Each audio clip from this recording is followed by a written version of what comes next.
सर्व उपस्थित जागरूक आणि जबाबदार नागरिकांना माझा मनापासून नमस्कार। स्वामी विवेकानंदांनी म्हटलेलं आहे, मला देशप्रेमाने भारलेले 100 युवक द्या, मी या देशामध्ये क्रांती घडवून या देशाला यशो शिखरावरती नेऊन पोहोचवतो। आज त्याचीच प्रचिती मला येते। या सभागृहामध्ये 100 लोक उपस्थित आहेत आणि सभागृहाच्या बाहेर काम करणारे कार्यशील कृतिशील 1000 लोक माझ्या पाठीमागे आहेत आणि या 100 प्रत्यक्ष कृती करणाऱ्या लोकांसोबत 1000 समन्वयक, प्रत्येक व्यक्ती 100 लोकांना जोडण्याचं काम करतोय आणि आपलं ध्येय ठेवलेलं आहे आपण की 1000 लोकांनी 100 लोक जोडल्यानंतर 1 लाख लोकांशी आपला प्रत्यक्ष संपर्क होतोय आणि त्या प्रत्यक्ष संपर्काबरोबर सोशल मीडियाच्या संपर्काच्या माध्यमातून एकमेकांच्या सहवासातून, संपर्कातून, संवादातून लाखो लोकांपर्यंत आपण आपला हा विचार घेऊन जातोय। फक्त बेलापूर मतदारसंघामध्ये नाहीये, फक्त नवी मुंबईमध्ये नाहीये, मुंबई आणि आजूबाजूच्या परिसरामध्ये, महाराष्ट्रामध्ये, महाराष्ट्रातल्या एखाद्या छोट्याशा गावामध्ये सुद्धा आणि त्या छोट्याशा गावातील एखाद्या कुटुंबापर्यंत, एखाद्या व्यक्तीपर्यंत, एखाद्या तरुणापर्यंत आपला हा विचार जातो। आणि आपला हा विचार हाच आहे की सर्वसामान्य कुटुंबातील शिक्षण घेणारा, ज्याच्याकडे आर्थिक साधनं नाहीयेत, राजकीय घराण्याचा वारसा नाहीये, राजकारणामध्ये येऊन मोठं संघटन केलेलं नाहीये, वर्षानुवर्षे राजकारणामध्ये राजकीय कार्यकर्ता आणि नेता म्हणून काम केलेलं नाहीये, तरी सुद्धा मी या लोकशाहीमध्ये विधानसभेची निवडणूक लढवू शकतो, लोकसभेची निवडणूक लढवू शकतो आणि येणाऱ्या काळामध्ये नवी मुंबई महानगरपालिकेची सुद्धा नगरसेवक म्हणून निवडणूक लढवू शकतो। हा आत्मविश्वास आपल्याला प्रत्येकाच्या मनामध्ये निर्माण करायचा आहे। राजकारण आणि राजकीय व्यक्ती याचा विचार ज्या वेळेला डोळ्यासमोर येतो त्यावेळेला ते राजकीय क्षेत्र हे पूर्णतः खराब झालेलं आहे, वाईट झालेलं आहे। त्या शब्दाचा सुद्धा लोकांना त्रास होतोय आणि राजकीय नेत्यांची भूमिका, विचार प्रणाली, विचारधारा ही सतत बदलत असते। आज सकाळी एका पक्षामधला असलेला व्यक्ती संध्याकाळी दुसऱ्या पक्षामध्ये दिसून येतोय। या वर्षीच्या निवडणुकांमध्ये तर आपल्याला वेगळाच ट्रेंड दिसतोय की कुटुंबातील एक व्यक्ती दुसऱ्या पक्षामध्ये आहे आणि त्याच कुटुंबातील दुसरा व्यक्ती दुसऱ्या पक्षामध्ये आहे। कुटुंबातील कोणाचा तरी भाऊ हा कुणाच्या तरी विरोधात लढतोय, कुटुंबातील भाऊ हा बहिणीच्या विरोधात लढतोय, एका ठिकाणी तर वडिलाच्या विरोधात मुलगी लढते। राजकारण आपण कोणत्या स्तरावरती घेऊन निघालेला आहे? मी राज्यशास्त्राचा अभ्यास केलेला आहे, वेगवेगळ्या राजकीय चळवळींचा अभ्यास केलेला आहे, राजकीय पक्षांचा आणि त्यांच्या विचारधारेचा अभ्यास केलेला आहे। राजकारण म्हटल्यानंतर माझ्या समोर नाव येतं लोकमान्य टिळकांचं, गोपाळ गणेश आगरकरांचं, महात्मा फुल्यांचं, महात्मा गांधींचं, डॉक्टर बाबासाहेब आंबेडकरांचं आणि देशाच्या सर्वोच्च पदावरती पोहोचलेल्या डॉक्टर APJ अब्दुल कलामांचं। आपण कोणतं राजकारण बघतोय? आज महाराष्ट्रातील निम्म्यापेक्षा जास्त लोक वर्तमानपत्र वाचत नाहीयेत, टीव्ही बघत नाहीयेत, टीव्हीवरच्या बातम्या बघणं त्यांनी सोडून दिलेलं आहे। अनेक लोकांनी त्यांची टेलिव्हिजन, टीव्ही बंद करून ठेवलेले आहेत। मी स्वतः सुद्धा 2 वर्ष झालं टीव्हीवरच्या कोणत्याही बातम्या बघितलेल्या नाहीयेत। सुधीर दानींसारखे पत्रकार काहीतरी लेख लिहून पाठवतात, तो खरा वाचण्यासारखा असतो, तो खरा काहीतरी दर्जा असतो। असे लेख लोक वाचतायत, प्रायव्हेट न्यूज चॅनेल वाचतायत, युट्यूब वरती होणाऱ्या चर्चा बघतायत। याचं कारणच हे आहे की राजकारणाचा दर्जा आणि गुणवत्ता हा पूर्णतः ढासळलेला आहे आणि तो गुणवत्तेचा दर्जा ढासळलेला असताना आपण हा जो काही राजकीय सुधारणेचं अभियान घेऊन एक विचार देतोय, ही आज पडलेली एक ठिणगी आहे। एक छोटी पडलेली ठिणगी भविष्यामध्ये खूप मोठी आग निर्माण करू शकते. डॉक्टर लक्ष्मीकांत यादव असतील, राम समज यादव असतील, वैभवजी असतील, नितेश सर असतील, दत्ता असतील, इथं बसलेला तुमच्यापैकी प्रत्येक व्यक्ती हा भविष्यामधला 1000 लोकांना जोडणारा नेता आहे. आपण प्रत्येक जण आपापल्या स्तरावरती नेता म्हणूनच काम करत असतो. आपल्यामध्ये नेतृत्व गुण असतात, आपल्यामध्ये सामाजिक कार्याची आवड असते, आपल्यामध्ये कुणाला काहीतरी देण्याची इच्छा असते, पण ती इच्छा आपली दाबली जाते. आपल्याला संधी मिळत नाहीये. काम करणाऱ्या व्यक्तीला अडचणी निर्माण केल्या जातात. संत तुकारामांनी म्हटलेलं आहे, ज्यासी वाटे जनसेवा करावी त्याने लोकलाज सोडावी, आपल्या आत्म्याची ग्वाही घ्यावी, कार्य सत्य म्हणून या. आपल्या सर्वांना आज संख्येच्या बाबतीमध्ये कमी लोक इथं उपस्थित असतील तरी काही घाबरण्याचं कारण नाहीये. सुरुवातीलाच मराळ सरांनी सांगितलं की तुम्ही अजिबात तणावामध्ये राहू नका. लोक कमी असतील, भविष्यामध्ये अडचणी येतील, तरी सुद्धा तुम्ही कोणत्याही प्रकारचा तणाव ठेवू नका. आम्ही तुमच्या सोबत आहोत. वेगवेगळ्या क्षेत्रातली अशी दिग्गज लोक, अनुभवी लोक, ज्ञान समृद्ध लोक विचाराच्या आधारावरती आपल्याशी जर जोडली जात असतील तर आपल्याला भविष्य काळ हा नक्कीच उज्ज्वल आहे. सगळ्यात मोठा आता सर्वांच्या पुढे प्रश्न पडतोय की मी पोलीस दलामधली चांगली असलेली अधिकारी पदाची नोकरी सोडून या राजकारणामध्ये कसा काय प्रवेश केला. तुम्हालाही तोच प्रश्न आहे. माझ्या ओळखीच्या संबंधित परिचयातील सर्व लोकांना तो प्रश्न पडलेला आहे. पत्रकारांना सुद्धा तो प्रमुख प्रश्न असतो आणि नवी मुंबईकरांना सुद्धा तोच प्रश्न पडलेला आहे. महाराष्ट्रातील मला ओळखणाऱ्या प्रत्येक व्यक्तीला सुद्धा तोच प्रश्न पडलेला आहे. सोशल मीडियावरून सुद्धा मला हाच प्रश्न विचारला जातो. शिक्षण घेत असताना ग्रामीण भागामध्ये प्राथमिक आणि माध्यमिक शिक्षण झालं, पण लहान वयामध्येच सामाजिक कार्याची आवड गोडी त्यात बालपणीच मला लागलेली होती. पुढील शिक्षणासाठी मी पुण्यामध्ये गेलो. ज्युनियर कॉलेज आणि वैद्यकीय शिक्षण मी पुण्यामध्ये पूर्ण केलं. वैद्यकीय सेवा करून लोकांना मदत करण्याचा त्यावेळेला माझा विचार होता. वैद्यकीय सेवा करत असताना मला त्या सेवेतून असलेल्या मर्यादांची जाणीव झाली. पुण्यामध्ये 10 वर्ष शिक्षण घेत असताना सामाजिक संस्था आणि सामाजिक चळवळींशी माझा जवळचा संबंध आला. सामाजिक चळवळींना, सामाजिक संस्थांना मनुष्यबळाची मर्यादा असते, आर्थिक निधीची मर्यादा असते आणि कायदेशीर अधिकार सुद्धा काम करताना नसतात. याची जाणीव झाल्यामुळे त्यावेळेचा सर्वोत्तम पर्याय म्हणून मी स्पर्धा परीक्षांचा अभ्यास करण्याचा निर्णय घेतला. स्पर्धा परीक्षांचा अभ्यास करून MPSC द्वारे पोलीस अधिकारी पदावरती माझी निवड झाली आणि त्यावेळेला मला मुंबई शहरामध्ये पोस्टिंग मिळाली.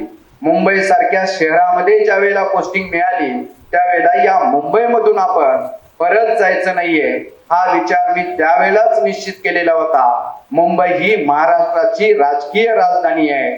मुंबई ही देशाची आर्थिक राजधानी आहे आणि या राजधानीमध्ये राहूनच आपल्याला काहीतरी भविष्य निर्माण करायचं आहे हा विचार मी त्याच वेळी निश्चित केलेला होता. 12 वर्ष मी पोलीस दलातील सेवा केलेली आहे. 1 वर्ष प्रशिक्षण कालावधी आणि 1 वर्ष परीक्षा विधीन कालावधी असा 2 वर्षांचा कालावधी सोडला तर माझी 10 वर्षे पोलीस दलातील सेवा झालेली आहे. पोलीस दलातील सेवा मी अतिशय आनंदाने केलेली आहे. पोलीस दलातील नोकरी, वर्दी याचा मी आनंद घेतलेला आहे आणि प्रत्येक गोष्टीतून, कृतीतून मी चांगलं काम करण्याचा प्रयत्न केलेला आहे. नोकरीमध्ये आनंदी आणि समाधानी असताना सुद्धा जीवनाच्या या टप्प्यावरती मी या नोकरीचा राजीनामा देऊन राजकीय क्षेत्रामध्ये प्रवेश करून बेलापूर सारख्या दिग्गज लोक असणाऱ्या मतदारसंघामध्ये अपक्ष म्हणून उमेदवारी अर्ज भरला आणि आता प्रचार सुद्धा आपला हळूहळू पुढे जातोय. अजून 3 दिवस शिल्लक आहे. 3 दिवसांमध्ये खूप काही बदल घडू शकतात. वैभवजीनं ज्या वेळेला सांगितलं की प्रत्यक्ष परमेश्वर तुमच्या सोबत आहे, प्रत्यक्ष जनता आणि जागरूक नागरिक तुमच्या सोबत आहे, त्यावेळेला तुम्हाला विजय होण्यापासून कोणीही रोखू शकणार नाहीये. आपल्या पाठीमागे सुद्धा तशीच दिव्य शक्ती आहे. तुमच्यापैकी अनेक लोकांना याचा अनुभव आहे की आपल्या पाठीमागे दिव्य शक्ती आहे आणि या दिव्य शक्तीच्या बळावरती आपण परिश्रम करून मेहनत करून या 3 दिवसांमध्ये सुद्धा आपण वातावरण निर्मिती करून आपला विजय सुनिश्चित करू शकतो. सगळ्यात महत्वाची गोष्ट आहे की नोकरी सोडून मी राजकारणात येण्याचा निर्णय का घेतला, हा खूप महत्वाची गोष्ट आहे. पहिली गोष्ट आहे, मी पोलीस दलामध्ये काम करत असताना अनेक लोकांशी संवाद साधला. लहान मुले असतील, महिला असतील, बालके असतील, युवा वर्ग असेल, ज्येष्ठ नागरिक असतील, प्रौढ व्यक्ती असतील, वेगवेगळ्या वयोगटातील, वेगवेगळ्या स्तरातील सरकारी नोकरदार असतील, खाजगी नोकरदार असतील, व्यापारी असतील, व्यावसायिक असतील, सामाजिक काम करणारी लोक असतील, या लोकांशी संवाद साधल्यानंतर मला लक्षात आलं की लोकांना अनेक अडचणी आहेत, लोकांचे अनेक प्रश्न आहेत, त्यांना दाद मागायची आहे, आपल्या अडचणी सांगायच्या आहेत, पण तो सांगणारा कोणीही व्यक्ती नाहीये, ऐकणारा कोणीही व्यक्ती नाहीये. शासन प्रशासन स्तरावरती तक्रारांची दखल घेतली जाईल अशी कोणतीही व्यवस्था नाहीये. त्यामुळं लोकांचे प्रश्न खूप आहेत, त्यांच्यावरती अन्याय होतोय, अडचणी होत आहे, पण त्याला दाद मागणारा, साथ देणारा, अन्यायाला न्याय देणारा कोणीही व्यक्ती उपस्थित नाही. दुसरी सगळ्यात महत्वाची गोष्ट, राजकीय लोकांकडून आपल्याला खूप अपेक्षा असतात. तुमच्यासारख्या तरुणांना तर वाटतं की राजकीय व्यक्ती आपलं भविष्य घडवेल म्हणून असंख्य तरुण, असंख्य महिला राजकारणामध्ये कार्यकर्ते, नेते बनून त्यांच्या पाठीमागे फिरत असतात.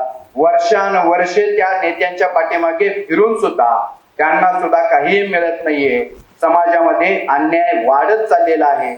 वंचित बहुजन गटांवरती होणाऱ्या गोष्टी आपण सर्वजण डोळ्याने बघतो. जनतेला आता राजकीय नेत्यांवरती विश्वास राहिलेला नाहीये. अविश्वासाचं वातावरण निर्माण झालेलं आहे. या नेत्यांकडून, पुढाऱ्यांकडून आपल्याला न्याय मिळेल असं जनतेला अजिबात वाटत नाहीये. राजकीय पक्ष आणि त्यांचे नेते यांची विचारधारा आणि भूमिका ही सुद्धा सतत बदलत असते. स्वतःचा आर्थिक लाभ करणे, सत्ता मिळवणे, सत्यातून पुन्हा पैसा मिळवणे आणि पैशातून पुन्हा सत्ता मिळवणे, हे समीकरण त्यांनी घडवलेलं आहे. कुटुंबातीलच व्यक्तींना राजकीय पद मिळवून देण्यामध्ये ते अग्रेसर आहेत. आपल्यासारख्या व्यक्तींना कोणत्याही सुविधा मिळत नाहीये, कोणतीही संधी मिळत नाहीये. तिसरी सगळ्यात महत्वाची गोष्ट, गेल्या 5 वर्षामध्ये महाराष्ट्रातील राजकीय स्थिती खूप बदललेली आहे.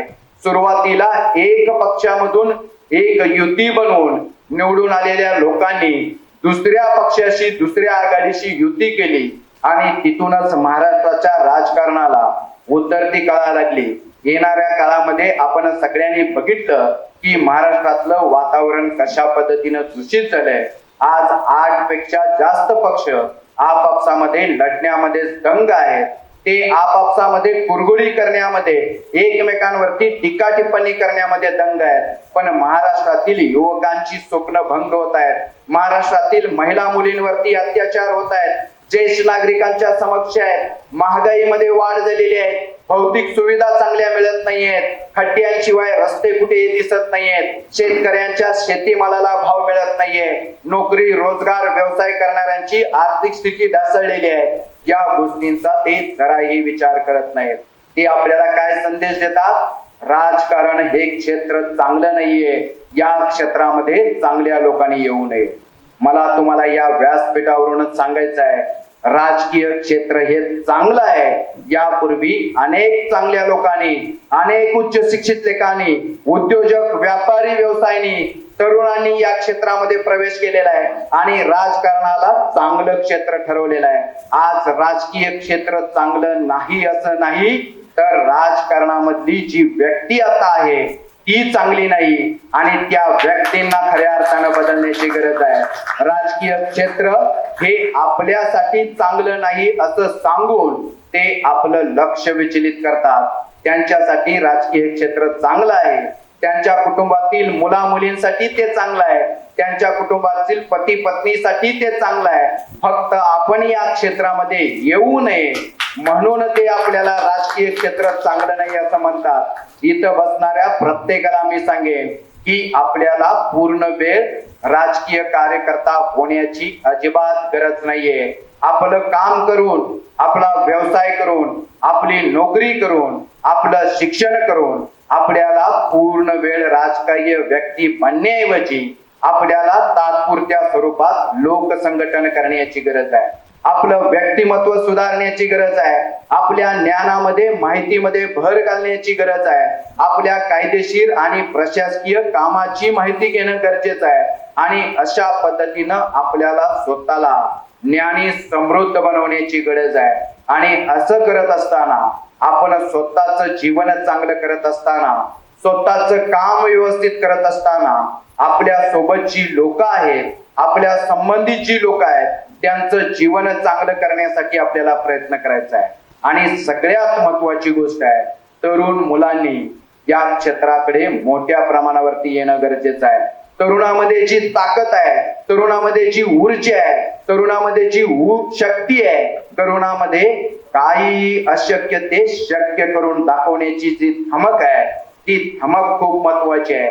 आपण सर्वांनी जर असा विचार केला तर नक्कीच आपण लोकसंघटन चांगल्या पद्धतीने करू शकतो. आपल्याकडे सोशल मीडिया आहे, आपल्याकडे तंत्रज्ञान आहे, आपल्याकडे स्वतःकडे ज्ञान आणि बुद्धिमत्ता आहे, आपल्याकडे काम करण्याची शक्ती आणि ऊर्जा आहे.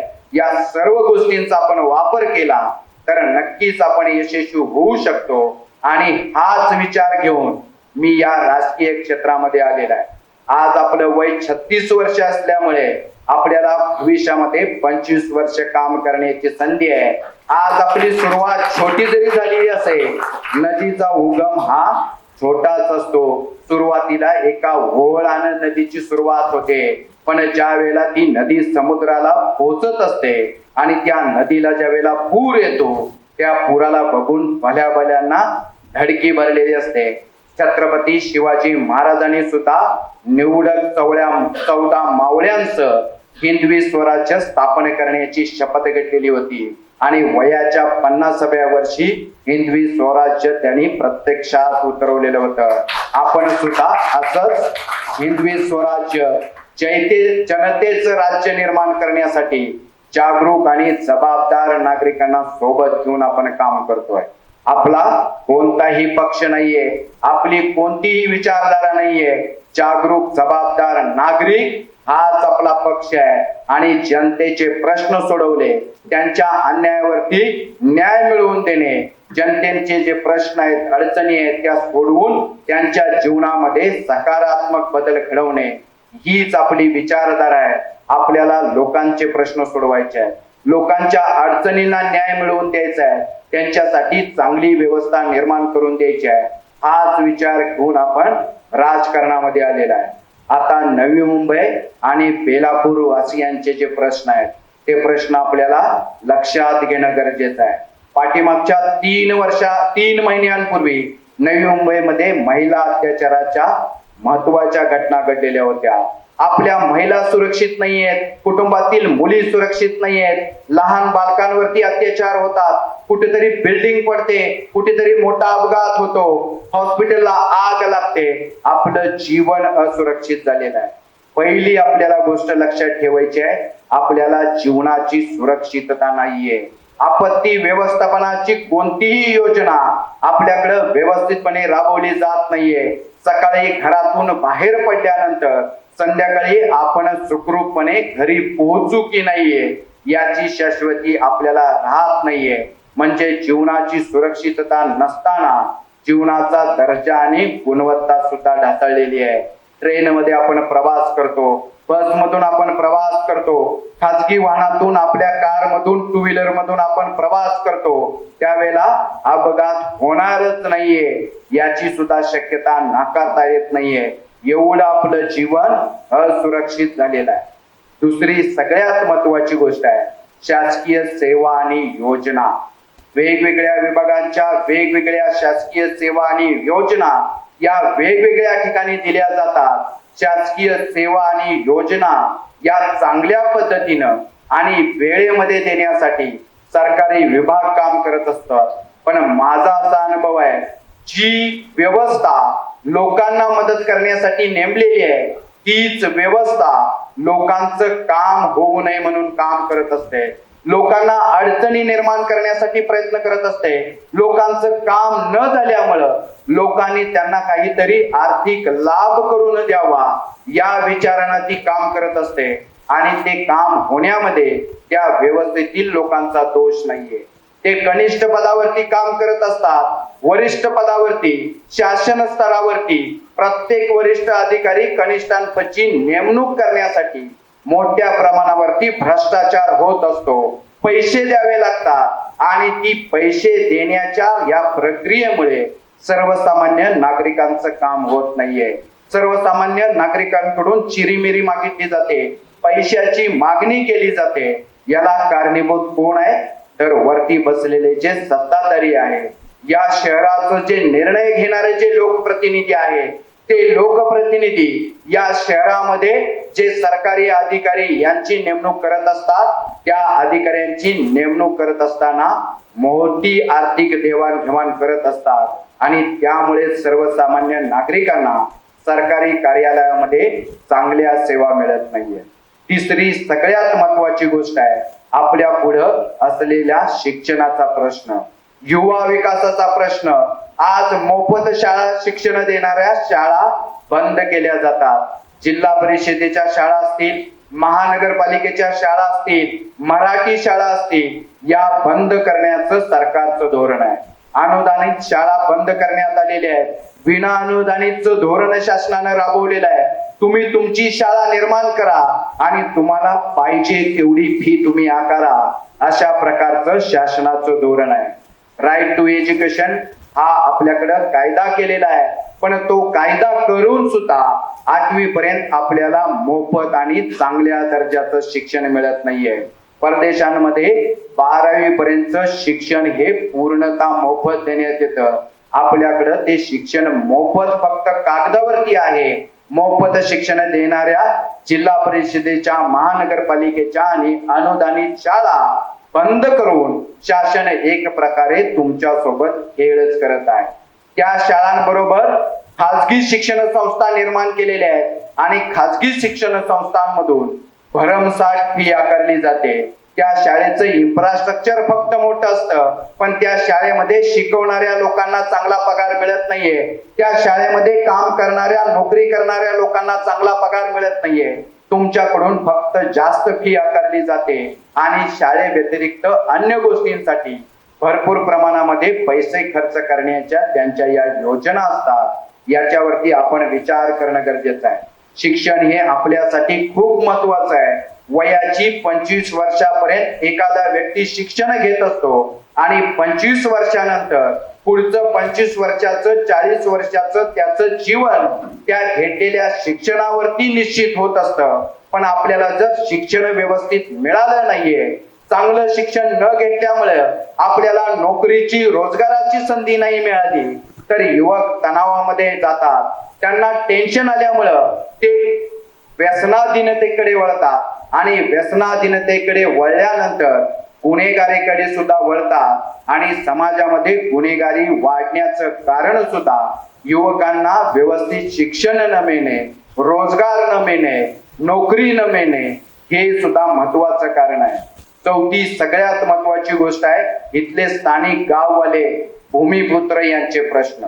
आजपर्यंत त्यांनी त्यांचेच लोकप्रतिनिधी निवडले. आपल्या गावातला व्यक्ती उभा राहिला, आपल्या समाजाचा व्यक्ती उभा राहिला तर आपण गाववाले सर्वजण त्याला मत देणार, अशा प्रकारची गाववाल्यांची भूमिका होती. ते भोळे बाबडे गाववाले आहेत. आपल्या समाजातील, आपल्या गावातल्या व्यक्तीवरती ते प्रेम करतात, पण ज्या व्यक्तीवरती ते प्रेम करतात, ज्या व्यक्तीला ते मत देतात, ज्या व्यक्तीला ते लोकप्रतिनिधी म्हणून, नगरसेवक, आमदार, खासदार म्हणून निवडून आणतात, तोच व्यक्ती त्यांच्यासाठी नुकसानकारक ठरतोय. कारण की त्या व्यक्तींनी स्वतःची आर्थिक प्रगती केलेली आहे, स्वतःच्या कुटुंबाची गावाची खूप मोठी प्रगती केलेली आहे, पण स्थानिक गाववाल्यांचा कोणताही विकास झालेला नाहीये. युवकांना रोजगार मिळालेला नाहीये, युवकांना नोकऱ्या मिळालेल्या नाहीये. सकाळी ज्या वेळेला मी व्यायाम करण्यासाठी बाहेर पडतो त्यावेळेला चांगली शरीरयष्टी असणारी, चांगली हेअरस्टाईल असणारी, चांगली दिसणारी मुलं हातामध्ये झाडू घेऊन ज्या वेळेला रस्ता साफ करत असतात त्यावेळेला मला अतिशय दुःख होतं. पाणी खात्यामध्ये कुठेतरी कोणतरी भरती होतो, महानगरपालिकेमध्ये कोणीतरी शिपाई होतो, कोणीतरी सुरक्षा रक्षक म्हणून काम करतो, कोणीतरी क्लार्क म्हणून ज्या वेळेला गाववाले काम करतात त्यावेळेला मला सर्वात जास्त वेदना होतात. कारण की या नोकऱ्या सुद्धा त्या लोकप्रतिनिधींनी त्यांना मिळवून दिलेल्या नाहीयेत. या किरकोळ स्वरूपाच्या नोकऱ्या मिळवण्यासाठी या गावातल्या तरुणांना कुणाला 1 लाख रुपये, कुणाला 2 लाख रुपये, कुणाला 5 लाख रुपये, कुणाला 10 लाख रुपये देण्याची वेळ आलेली आहे. सिडको या शहरांचं शिल्पकार आहे. सिडकोनी या गाववाल्यांच्या सर्वांच्या जमिनी घेतलेल्या आहेत आणि नवी मुंबई सारखं हे शहर वसवलेलं आहे. या नवी मुंबई शहरामध्ये अनेक चांगल्या सुख सुविधा दिलेल्या आहेत, पण त्या चांगल्या सुख सुविधा बाहेरून आपल्या आलेल्या लोकांसाठी मिळालेल्या आहेत. स्थानिक गाववाल्यांच्या तुम्ही गावामध्ये गेल्यानंतर मला अतिशय दुःख होतं. गावाची कमान जिथून चालू होते तिथून आपण आत प्रवेश केल्यानंतर गावाची दुरावस्था दिसून येते. गावामध्ये रस्ते व्यवस्थित नसतात, कचऱ्याच्या सुविधा व्यवस्थित नसतात, कचरा कुंड्या नसल्यामुळे कचरा कुठेही पडलेला असतो, पार्किंगची सुविधा नसते, सामूहिक त्यांच्यासाठी निर्माण करणाऱ्या गोष्टी कुठेही निर्माण केलेल्या नाहीयेत. आणि सर्वात महत्वाची गोष्ट, गाववाल्यांसाठी काही स्वतंत्र सुविधा निर्माण करणं गरजेचं होतं.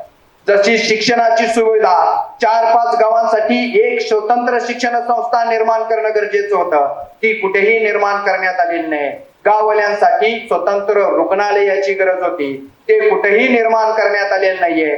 गाववाल्यांसाठी रोजगारामध्ये राखीव जागा ठेवणं गरजेचं होतं, त्या राखीव जागा ठेवण्यात आलेल्या आहेत पण त्या गाववाल्यांपर्यंत पोहोचलेल्या नाहीयेत. गाववाले आर्थिक दृष्ट्या सक्षम होतील, प्रगतशील होतील, चांगल्या ठिकाणी जातील अशी कोणत्याही प्रकारची व्यवस्था त्यांच्यासाठी निर्माण करण्यात आलेली आहे.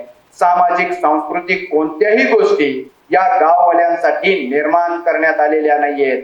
ज्यांनी आपली जमीन विकलेली आहे आणि ज्यांनी शिक्षण घेतलेलं नाहीये अशा लोकांवरती रिक्षा चालवण्याची वेळ आलेली आहे. अशा लोकांवरती अतिशय प्रतिकूल परिस्थिती निर्माण झालेली आहे.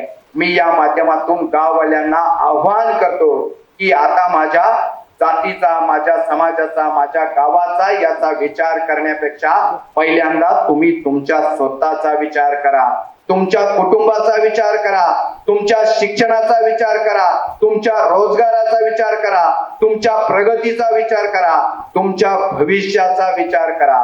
आपण सर्वजण शहरामध्ये राहतो, आपल्या पुढे सर्वात मोठी समस्या आहे ट्रॅफिकची समस्या, पार्किंगची समस्या. शहरामधील लोकसंख्या वाढत चाललेली आहे, वाहनांची संख्या वाढलेली आहे, पण पार्किंगची ठिकाणं कमी होत चाललेली आहे. या नवी मुंबई शहरामध्ये पार्किंग साठी सुद्धा शुल्क आकारलं जातं. त्या शुल्काचा दर सुद्धा कमीत कमी असण्याची गरज आहे, पण ते शुल्क सुद्धा मोठ्या प्रमाणावरती आकारलं जातं. दुसरी सगळ्यात त्यातली महत्वाची गोष्ट आहे, सेंट्रलाइज पार्किंग नाहीये. एखादा व्यक्ती जर वाशीला त्यानं गाडी पार्क केलेली असेल आणि 2 तासानंतर त्याला बेलापूरला जर यायचं असेल तर पुन्हा त्याला बेलापूरला पार्किंग भरावं लागतं. सेंट्रलाइज पार्किंग करणं खूप गरजेचं आहे, कारण की हे नवी मुंबई लहान शहर आहे. अर्ध्या तासामध्ये व्यक्ती एका ठिकाणावरून दुसऱ्या ठिकाणी जातो, त्यामुळे त्यानं एका ठिकाणी पार्किंगचे जर पैसे भरले तर दुसऱ्या ठिकाणी त्याची पावती चालणं गरजेचं आहे. त्याचबरोबर शिक्षण संस्था असतील, रुग्णालय असतील, महत्वाची ठिकाणं असतील, अशा ठिकाणी मोफत पार्किंग व्यवस्था करणं ही शासनाची आणि प्रशासनाची जबाबदारी आहे. आपल्याला छोट्या छोट्या गोष्टीतून लुटलं जात आहे, आपलं शोषण केलं जात आहे. गाववाल्यांना सुद्धा सिडको मध्ये जर त्यांचं कोणतंही काम असेल, सरकारी विभागामध्ये कोणतं काम असेल, रजिस्ट्रार कार्यालयामध्ये कोणतं काम असेल, त्याच्यासाठी सुद्धा पैसे द्यावे लागतात आणि ते पैसे सुद्धा लाखो रुपयांमध्ये द्यावे लागतात. सिडको सारख्या महत्वाच्या महामंडळावरती 5 वर्षे संचालक मंडळाची नेमणूक करण्यात आलेली नाहीये.